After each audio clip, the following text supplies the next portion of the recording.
What it do, YouTube? It's your boy Edwin, and today I think you noticed something a little different. We're in the backseat of the car. Why? Because I want to do something a little different here. We have our pre-workout. We're gonna be on our way to the gym, but I want to do something a little different. I'm gonna be making a little series where I'm gonna be having these ethical talks or philosophy talks or whatever you want to call it, or I'm asking a question and we just kind of talk about the views and shit like that.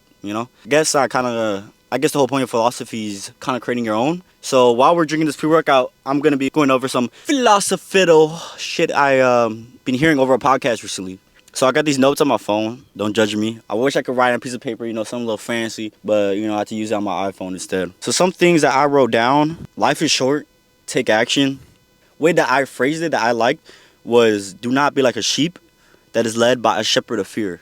So what that means to me, two ways, but I'm gonna start with the first part. I mean, as the common thing is, we're all sheep, we're all animals, and your whole life you're kind of not always being led by yourself. For the first half of your life, you're led by your parents, and then elementary, that's when we're sent off into school.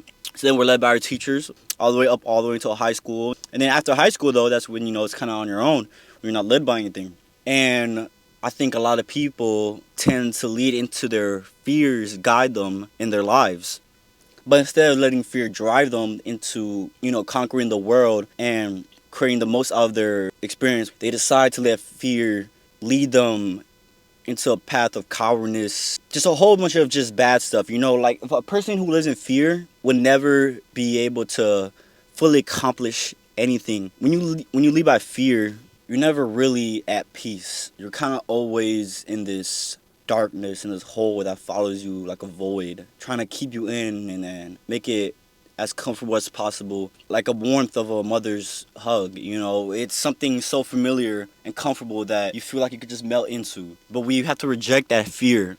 We can't let fear lead our lives. We have to lead our lives.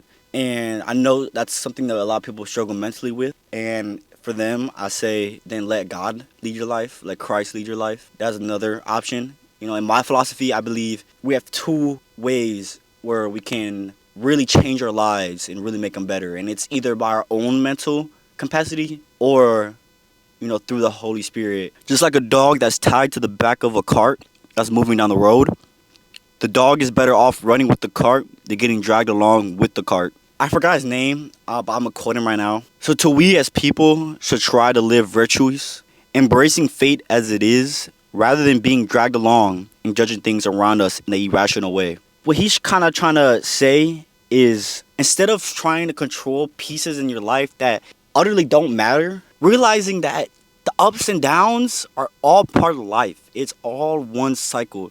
Not putting too much emotions into, for example, let's say like your boss, you have a bad boss and your boss is kind of on your ass. The boss did the action of, being rude.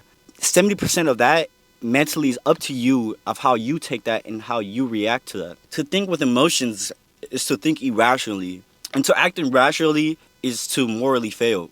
Stoics believe every time something did something irrational was out of ignorance, and I truly believe that. And they didn't say this because they felt like, because they're stupid. When they mean ignorance, they mean as in they let their emotions control their will, and when that happens, the actions reflect off of your emotions.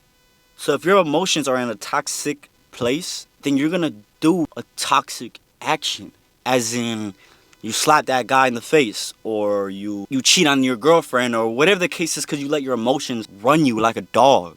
That's the biggest difference between us as human beings. We're not dogs, we're not animals. We have that choice, we have the free will to control our emotions, which most animals can't. Now I'm gonna leave you guys off with this last message. God doesn't punish you because you deserved it, but you punish yourself in exchange for your choices. Make sure you leave a like, subscribe, please. Leave a comment down below what you guys thought, your thoughts. But my name's Edwin. I'm gonna see you guys in the next Ethical Talks.